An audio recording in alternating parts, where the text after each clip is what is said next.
नमस्कार, आपण पाहताय कोकणचं नंबर 1 महा चॅनल कोकण साद लाईव्ह बातमीपत्रात आपलं स्वागत। सुरुवात करूया हेडलाईन्सनं।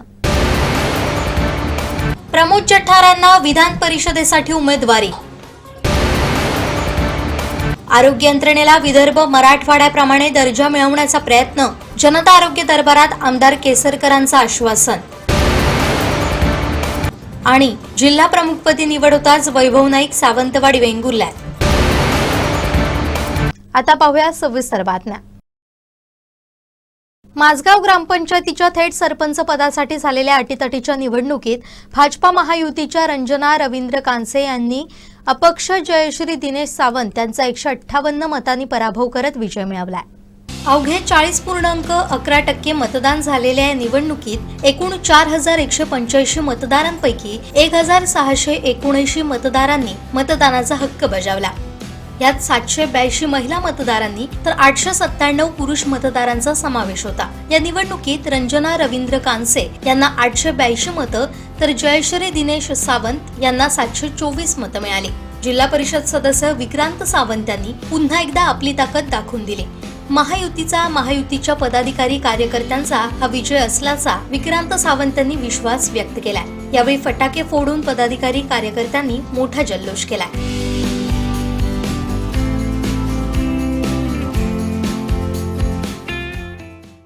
येत्या 2 वर्षांचा आपल्याकडे वेळ असून शिवसेना संघटना जोमानं बांधूया। यापुढे तरुणांना संघटनेत संधी दिली जाईल असं आश्वासन ठाकरे शिवसेनेचे सिंधुदुर्ग जिल्हा प्रमुख माजी आमदार वैभव नाईक यांनी कार्यकर्त्यांना दिले। ठाकरे शिवसेनेचे जिल्हा प्रमुख पद स्वीकारल्यानंतर प्रथमच नाईक यांनी सावंतवाडी शिवसेना मध्यवर्ती कार्यालयाला भेट दिली। यावेळी मोठ्या जल्लोषात शिवसैनिकांनी त्यांचं स्वागत केलं।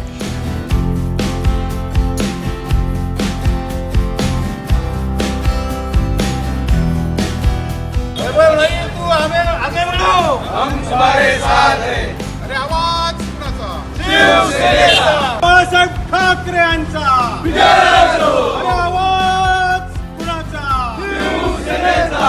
यावेळी विधानसभा प्रमुख रुपेश राऊळ, चंद्रकांत कासार, राजू शेटकर, बाळा गावडे, रमेश गावकर, शैलेश गवंडळकर, सीमा मटकर, नम्रता झारापकर, श्रुतिका दळवी, रमेश सावंत, शब्बीर मणियार, फिलिप्स रॉड्रिक्स, साई काणेकर, आबा केरकर, विनोद काजरेकर, प्रशांत बुगडे, निशिकांत तोरसकर, आशिष सुभेदार, प्रमोद सावंत, समीरा खलील, उदय अळवणी, गोकुळदास मोटे, वाडकर आणि असंख्य शिवसैनिक उपस्थित होते।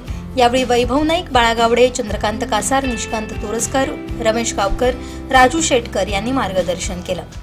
आम्हाला ज्या नेतृत्वाची गरज होती, म्हणजे मागच्या काळात असं झालं होतं, मी सुद्धा तसं नवीनच आहे या पक्षात, पण आता पूर्ण तन मन धन वेळ सगळ्यांनी मी आता पक्षाचे प्रामाणिक राहून काम करत आहे मागील गेल्या 3 वर्षामध्ये, आणि आता पुढेही करत राहणार नेतृत्वाखाली। आता मागील जर आपण हे काळ बघितला तर आपल्या जिल्ह्याला 3 जिल्हा प्रमुख होते, त्यामुळे थोडीशी संघटना विस्कळीत झाली होती। पण त्यामुळे आमच्या सर्व कार्यकर्त्यांची अशी मागणी होती की जिल्ह्याला एकच जिल्हा प्रमुख असावा। मग ती मागणी माननीय पक्ष प्रमुखांनी मान्य करून आम्हाला एक धडाडीचं नेतृत्व जिल्हा प्रमुख म्हणून दिलं। त्याबद्दल मी माननीय उद्धवजींचे सुद्धा खूप आभार मानतो। आणि आम्ही शहराच्या वतीने जिल्हा प्रमुखांना ही ग्वाही देतो, तर शहरच असं नव्हे, आता तालुक्याच्या वतीने सुद्धा मी ग्वाही देतो की पूर्ण ताकदीने जे काही असेल, जेवढे काही वेळ देता येईल, आपले कामधंदे सांभाळून पक्षाची संघटना जशी वाढवता येईल तशी आम्ही वाढवण्याचा पूर्ण प्रयत्न करू। 2006चं नेतृत्व शिवसेना पूर्ण संपली होती आणि आम्ही सुद्धा दुसऱ्या पक्षात काम करत होतो, आणि 2006ला जिल्ह्याचं नेतृत्व वैभवजींकडे गेलं।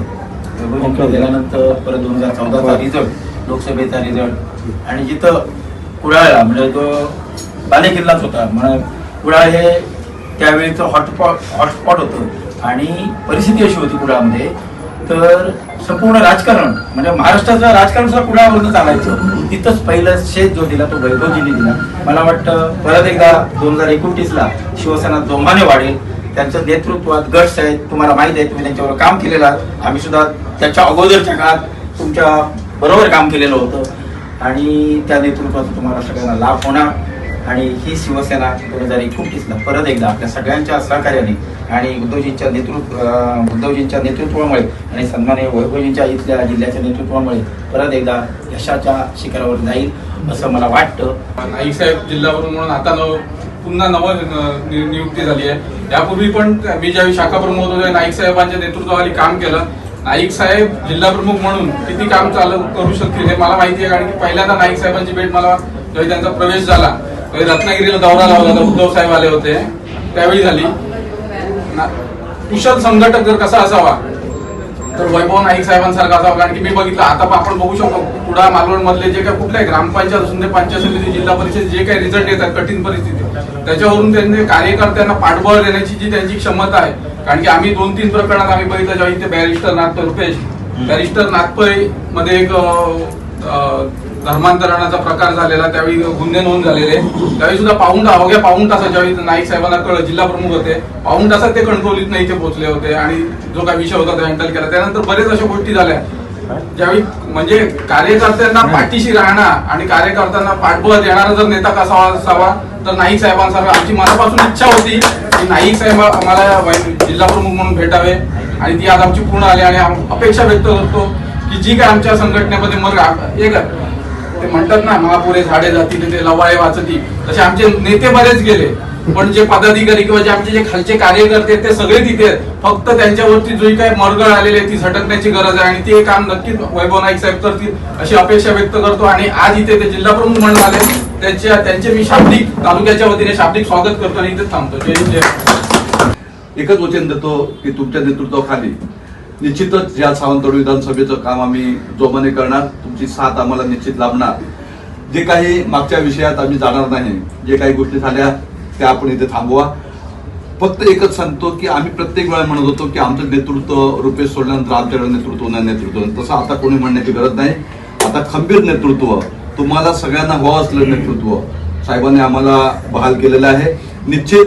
कारण गेली कित्येक वर्ष वैभवजी नाईकांना मी जवळून ओळखतोय.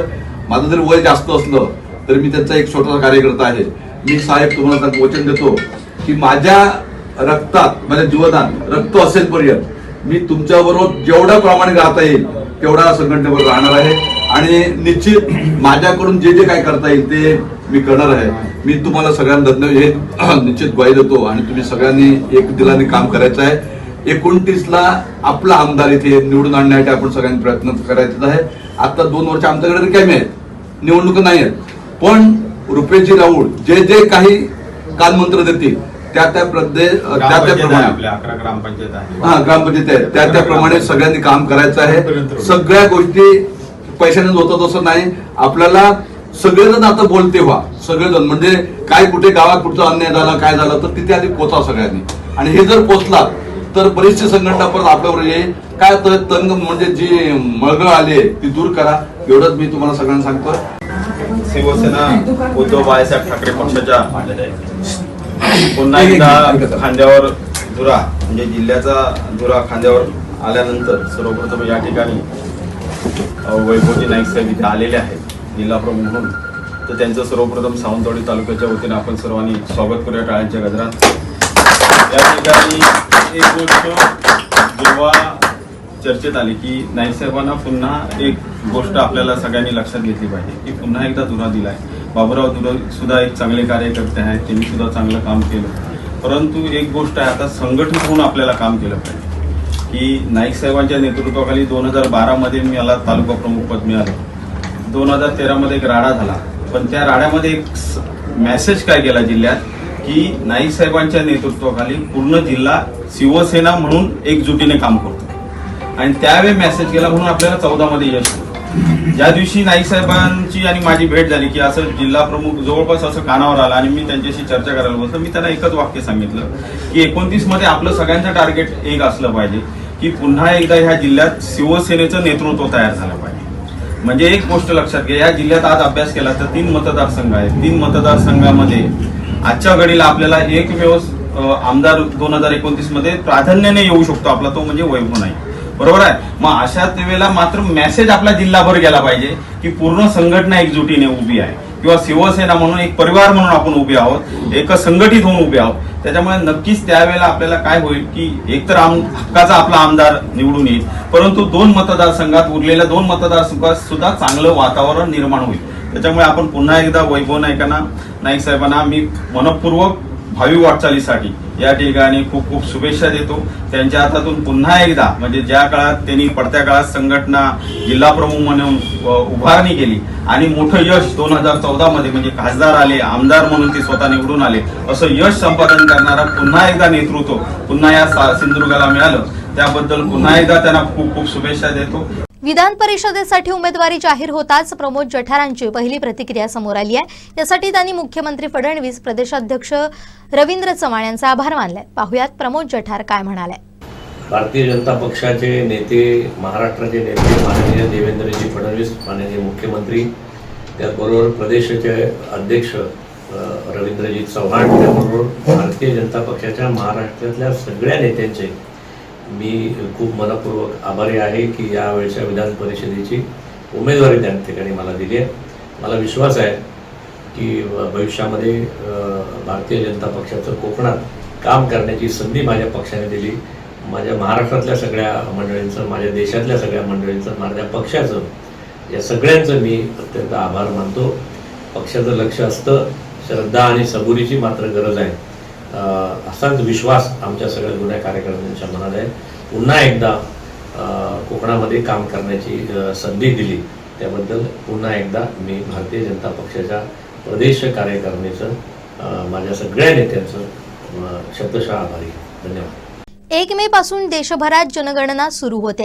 ही जनगणना जातनिहाय करावी अशी मागणी सिंधुदुर्ग जिल्हा वैश्यवाणी संघटनेचे अध्यक्ष सुनील भोगटे यांनी केली आहे. ओबीसी समाजाच्या अनेक जातींचा उल्लेख पूर्वी वेगळ्या स्वरूपात झालाय. जातनिहाय जनगणना केल्यास त्यामध्ये सुसूत्रता येणार आहे. त्यामुळे उत्तर प्रदेश आणि बिहार राज्याप्रमाणे जातनिहाय जनगणना करावी अशी मागणी पत्रकार परिषदेत केली आहे. म्हणजे 1 तारीखला सुरू होणाऱ्या जनगणनेबाबत भारतामध्ये जनगणना ही 1931 सालामध्ये इंग्रजांनी केली आणि त्यानंतर दर 10 वर्षांनी ही जनगणना पार पाडली जाते असं मी म्हणेन. कारण आज या ठिकाणी आरक्षण लागू केल्यानंतर जातनिहाय जनगणना होणं हे अत्यंत महत्त्वाचं होतं. याचं कारण म्हणजे ज्यावेळी ओबीसी समाजाने उठाव केला आणि जातनिहाय जनगणना व्हावी ही इच्छा व्यक्त केल्यानंतर काकासाहेब कालेलकर आयोगामार्फत घरं आणि डोकी मोजली गेली आणि त्यावेळी अंदाजित 52% ओबीसी समाज असल्याचं त्या ठिकाणी नोंद केली गेली. आणि हे ज्यावेळी सिद्ध होत होतं त्याचवेळी व्ही.पी. सिंग पंतप्रधान झाले आणि त्यांनी मंडल आयोग स्थापन केला आणि या मंडल आयोगाने ओबीसी समाजाला 52% आरक्षणाला मंजुरी दिली आणि म्हणूनच मंडल आयोगाचा फायदा हा ओबीसी समाजाला होत गेला आणि याची 1995 सालापासून अंमलबजावणी सुरू झाली. परंतु काही मध्यंतरीच्या काळामध्ये ओबीसींवर अन्याय झाला. 27% आरक्षणाचं 17% आरक्षण केलं गेलं. हे आरक्षण शैक्षणिक, नोकरीमध्ये आणि मुख्यतः राजकारणामध्ये आरक्षण कमी केलं गेलं. त्यावेळी काही लोकांचं मत होतं की ओबीसी समाज हा 52% नाही आहे आणि म्हणूनच आज संपूर्ण महाराष्ट्र राज्यामधील ओबीसी संघटना या बाबतीत लढा देत आहेत की आता होणारी जनगणना ही बिहार, उत्तर प्रदेशच्या प्रमाणे या ठिकाणी जातनिहाय व्हावी ही प्रामुख्याने आमची मागणी होती आणि यासाठी आम्ही अनेक वेळा पत्रव्यवहार सुद्धा केलेला आहे. परंतु आज 1 मे पासून सुरू होणारी जनगणना ही कशा पद्धतीने होतात याच्याबद्दल ठोस माहिती प्रशासनाकडून मिळत नाही आणि त्यामुळे संभ्रमावस्था ह्या सर्व समाजामध्ये निर्माण झाली. आम्ही अनेक ठिकाणी माहिती घेण्याचा प्रयत्न केला. त्या ठिकाणी चार्ट बनवला गेला आहे शासनाने. त्यामध्ये नाव, पत्ता, घर असल्याबद्दलचा त्या ठिकाणी माहिती, परंतु कुठेही जातीचा उल्लेख त्यामध्ये दिसत नाहीये. आणि हा आमचा खरा विरोध आहे की जनगणना ही जातन्याय करावी, जेणेकरून आरक्षित समाजाचा प्रश्न, आरक्षणाचा प्रश्न हा त्या ठिकाणी सुटला जाईल आणि त्यामुळे ओबीसी समाजाला त्याचा फायदा होऊ शकतो. कारण आज आपल्याला माहिती आहे की अनुसूचित जाती आणि जमाती ह्याचंच फक्त नोंद ही शासन दरबारी आहे. आणि याही आरक्षणाच्या वेळी अनुसूचित जाती जमातीला आरक्षण दिलं जातं, ते त्यांना त्याच हक्काने दिलं जातं, परंतु ओबीसीला आरक्षण कमी जास्त केलं जातं. कारण जनगणनेमध्ये अनुसूचित जाती आणि जमातीची नोंद केली जाते असं आमच्या माहितीनुसार आहे. त्याबद्दल आम्हाला काही संशय नाही आहे, निश्चितच ते व्हावं. परंतु याबरोबर ओबीसी समाजाची सुद्धा जातनीय जनगणना व्हावी. जनगणना कायदा 1948 नुसार या ठिकाणी दलित, आदिवासी, मुस्लिम, शीख, ख्रिश्चन अशा जाती धर्मियांची गणना केली जाते, परंतु ओबीसीचीच गणना बंद केली गेलेली आहे. ती पुनश्च चालू करावी अशी आमची विनंती आहे. दुसरी महत्त्वाची गोष्ट म्हणजे ह्या जनगणनेचं जर जातन्याय केलं तर त्याचा काही समाजाला फायदा होऊ शकतो, ते जात पडताळणीच्या वेळी. कारण आज जात पडताळणी करताना 69 सालापूर्वीचा पुरावा मागितला जातो किंवा 67 सालाचा पुरावा मागितला जातो, 1967 पूर्वीचा. आणि त्यामध्ये ती जी लोक होती 1967 पूर्वी, त्यावेळी अनेक वेगवेगळी एकाच जातीची नावं घातली जात होती. उदाहरणादाखल सांगायचं झालं तर वैश्य समाजामध्ये असेल तर वैश्य, वैश्यवाणी, वैश्य डॅशवाणी, व्हीवाणी, फक्त वाणी. तसंच सोनार समाजामध्ये दैवज्ञ ब्राह्मण, सोनार, सुवर्णकार असे शब्द वापरले जात होते. भंडारा समाजामध्ये भंडारा, मराठा भंडारा. आणि त्यावेळीची ती जी स्थिती होती त्यानुसार त्यांना मान्यता होती, परंतु आज जात पडताळणीला ह्या ठिकाणी आम्हाला अडचण होते. आज परीट समाज असेल त्याला सुद्धा या बाबतीत धोका निर्माण होतो की या ठिकाणी परीट समाजाला आरक्षण आहे, धोबी समाजाला नाही आहे, आणि अशामुळे त्या समाजाचं सुद्धा नुकसान होत आहे. आणि म्हणून जनगणनेच्या या कॉलममध्ये जातीचा उल्लेख असावा अशी आग्रहाची मागणी आमची ह्यासाठीच आहे. आणि याचबरोबर आम्हा सर्व जातीच्या समाजांची इच्छा आहे, त्यामध्ये आम्ही वैश्य समाजाच्या वतीने मागणी करू की महाराष्ट्रामध्ये वैश्यवाणी हा 190 नंबरला आहे आणि केंद्रामध्ये वाणी हा शब्द त्या ठिकाणी उल्लेख केलेला आहे.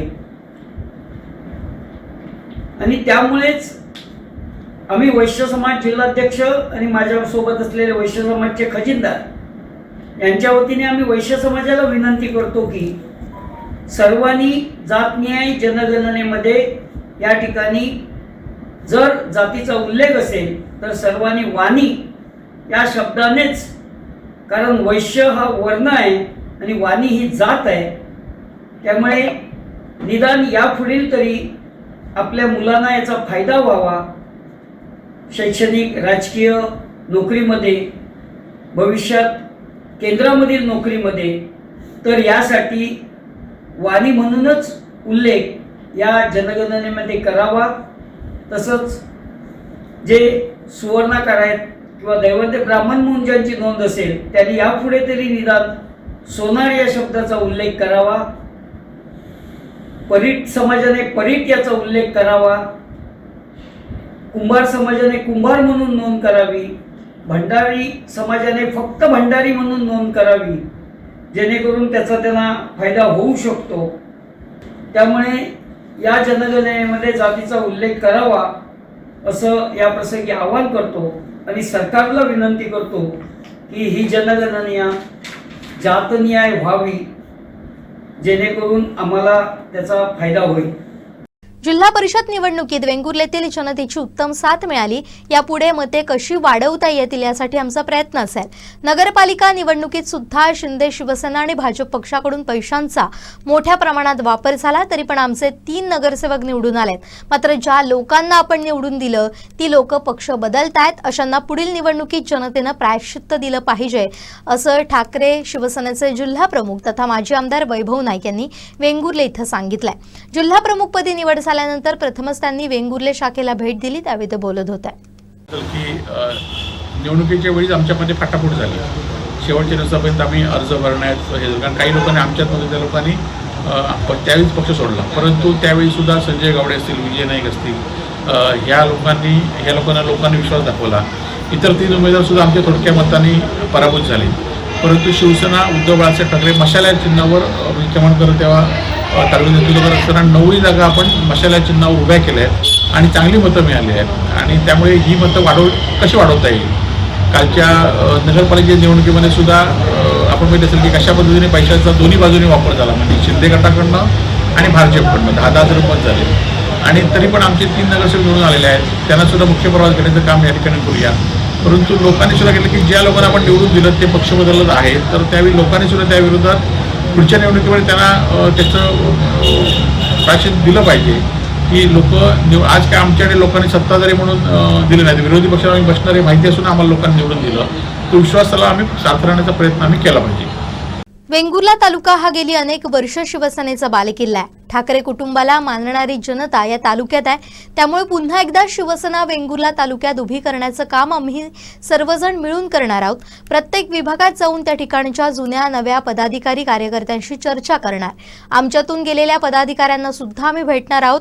विरोधी पक्ष म्हणून लोकांचा विश्वास सार्थकी लावण्याचा आमचा प्रयत्न असल्याचं ठाकरे शिवसेनेचे नवनिर्वाचित जिल्हा प्रमुख तथा माजी आमदार वैभव नाईक यांनी पत्रकारांशी बोलताना सांगितलंय. ठाकरे शिवसेनेच्या सिंधुदुर्ग जिल्हा प्रमुखपदी निवड झाल्यानंतर माजी आमदार वैभव नाईक यांनी वेंगुर्ले ठाकरे शिवसेनेच्या शाखेला भेट दिली. यावेळी तालुका प्रमुख निलेश समणकर यांनी त्यांचं स्वागत केलं. यावेळी विधानसभा संपर्क प्रमुख रुपेश राऊळ, बाळा गावडे, जिल्हा परिषद सदस्य संजय गावडे, जिल्हा परिषद सदस्य विजय नाईक, महिला जिल्हा पदाधिकारी सुकन्या नरसुले, शहर प्रमुख शैलेश परुळेकर, महिला तालुका प्रमुख साक्षी चमणकर, सुमन कामत, वैभव फटची यांच्यासहित पक्षाचे पदाधिकारी आणि कार्यकर्ते उपस्थित होते.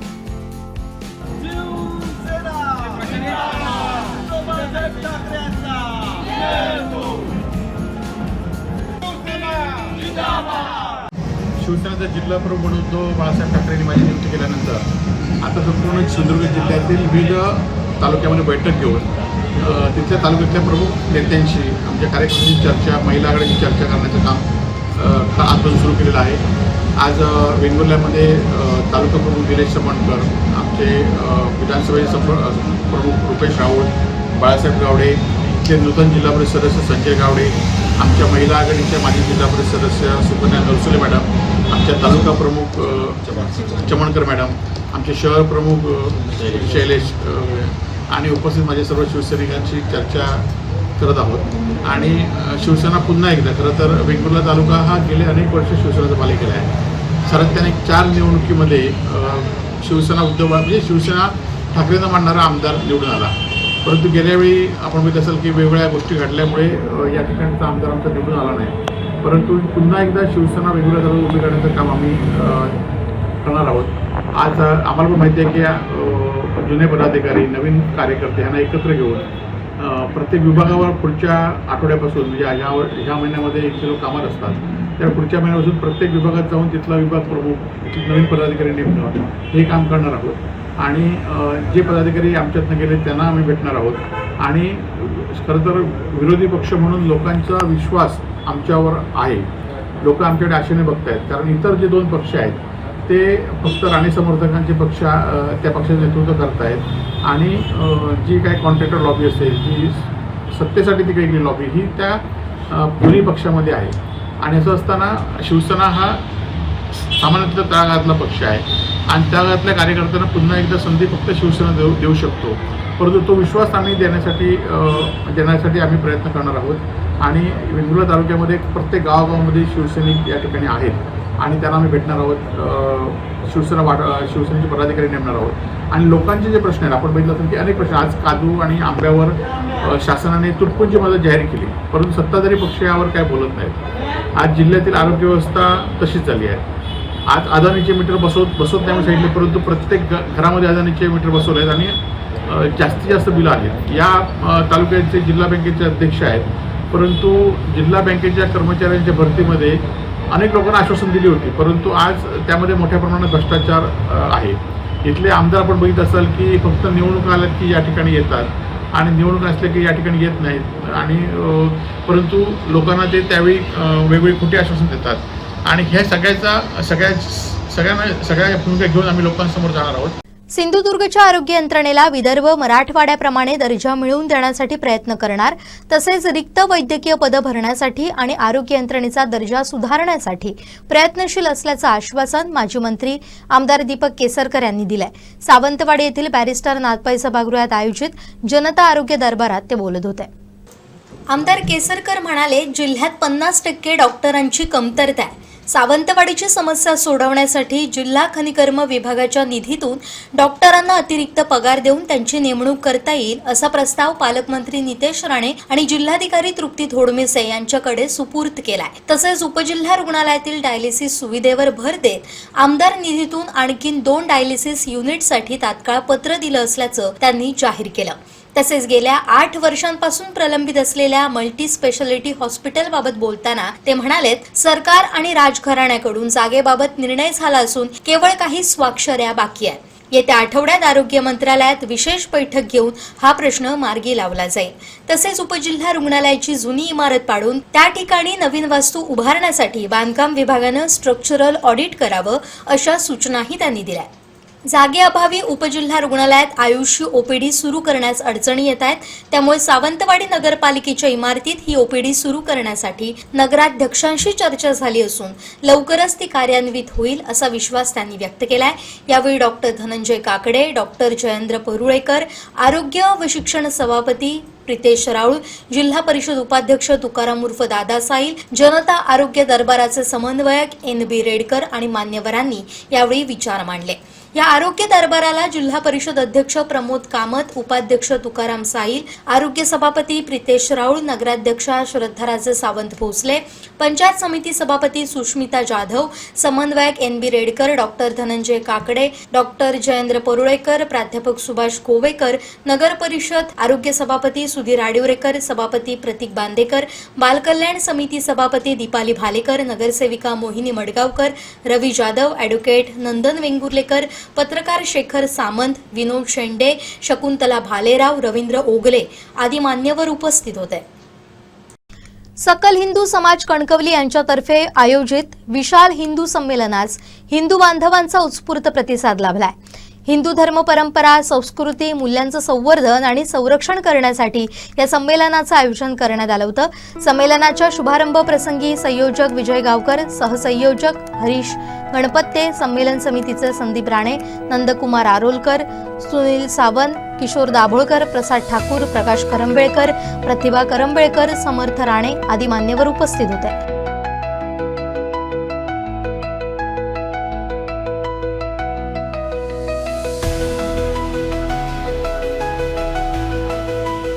शुभारंभानंतर शिवशंभू विचार मंच कोकण प्रांताचे संयोजक अभय जगताप यांचं व्याख्यानही पार पडलं. तत्पूर्वी गीत रामायण, हिंदू पंच परिवर्तन हा कार्यक्रमही पार पडला.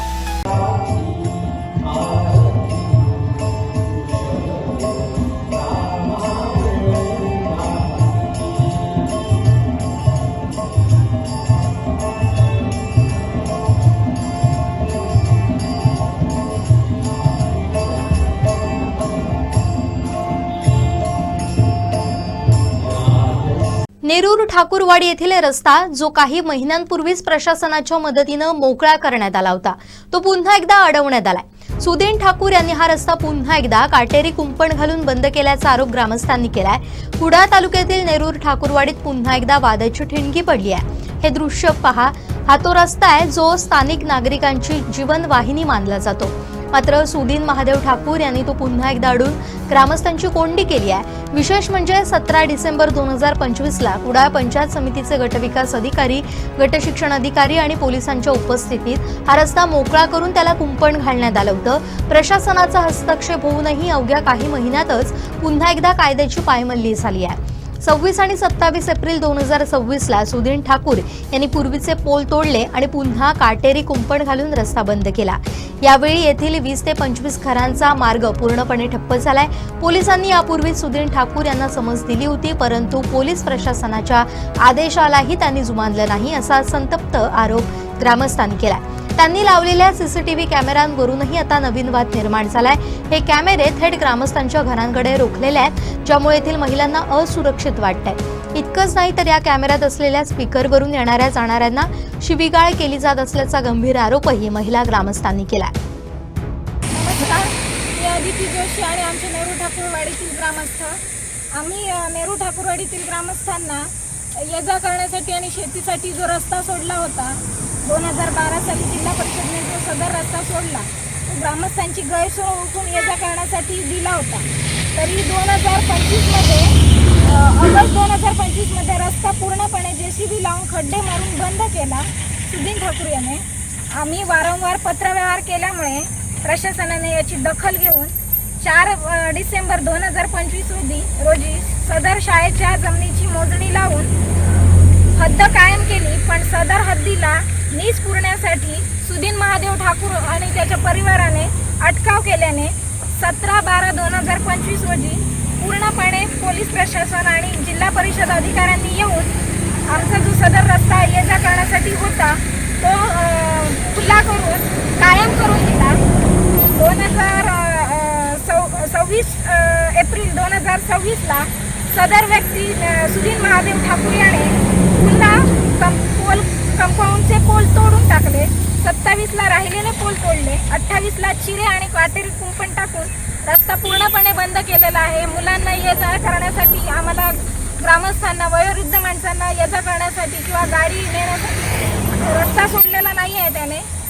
पोलीस प्रशासनाने वारंवार त्याला ताकीद देऊन सुद्धा त्याने जिल्हा परिषदच्या आमचा जो रस्ता सोडला होता जिल्हा परिषदेने त्यात पुन्हा त्याने अटकाव केलेला आहे आणि आम्हाला ये जा करण्यासाठी बंदी घातलेली आहे।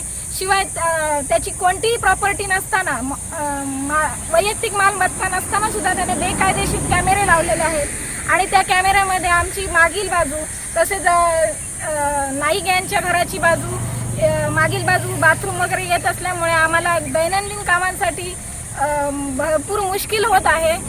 तसंच त्यांनी कॅमेऱ्यामधून शिवीगाळ करतोय, लहान मुलांना धमकी देतोय ये जा करताना। तर त्याच्यावर काहीतरी तुम्ही प्रशासनाने पुढे येऊन काहीतरी ॲक्शन घ्यावी असं मला वाटतं आणि आमच्या ग्रामस्थांना वाटतंय। धन्यवाद। शेवटी ठळक घडामोडी पुन्हा एकदा। प्रमोद जठारांना विधान परिषदेसाठी उमेदवारी। आरोग्य यंत्रणेला विदर्भ मराठवाड्याप्रमाणे दर्जा मिळवण्याचा प्रयत्न। जनता आरोग्य दरबारात आमदार केसरकरांचं आश्वासन। आणि जिल्हा प्रमुखपदी निवड होताच वैभव नाईक सावंतवाडी वेंगुर्ल्यात। बातमीपत्रात वेळ झाली इथेच थांबण्याची। पाहत रहा कोकणचं नंबर 1 महा चॅनल कोकण 7 लाईव्ह। धन्यवाद।